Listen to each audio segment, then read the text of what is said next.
Yo les taffeurs, aujourd'hui on se retrouve pour la deuxième vidéo de la série Machine Laser qui concerne la réalisation de la pièce.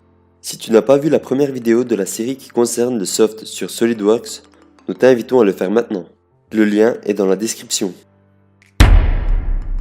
À la fin de la première vidéo Machine Laser, tu obtiens un fichier au format DXF. Celui-ci est indispensable pour commencer la deuxième vidéo. Dirige-toi vers la machine laser avec le fichier DXF contenant ton esquisse à l'aide d'une clé USB.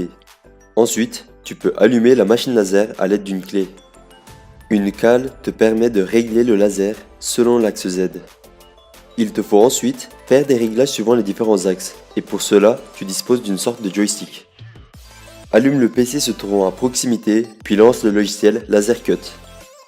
Va ensuite dans Fichier, puis Importer pour ouvrir ton fichier DXF.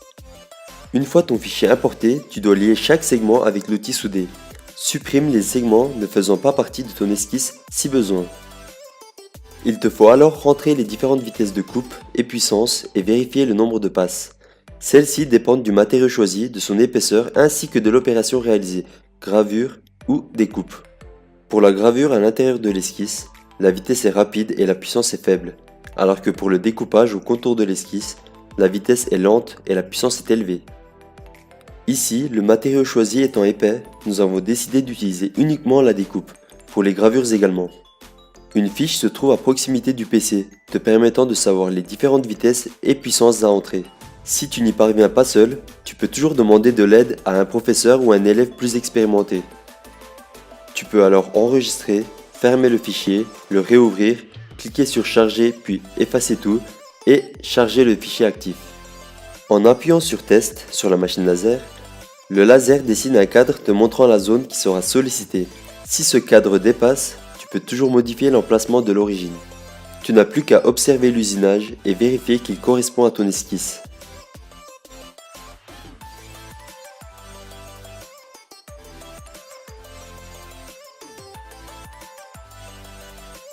Lorsqu'il est terminé, tu peux ajouter des passes si le matériau n'est pas assez découpé ou gravé. Attention à ne pas déplacer la pièce. Cette vidéo a été réalisée dans le cadre d'un projet tutoré. Nous vous remercions pour votre écoute et les retours que vous pourrez nous apporter. N'hésitez pas à vous abonner et à partager le contenu autour de vous.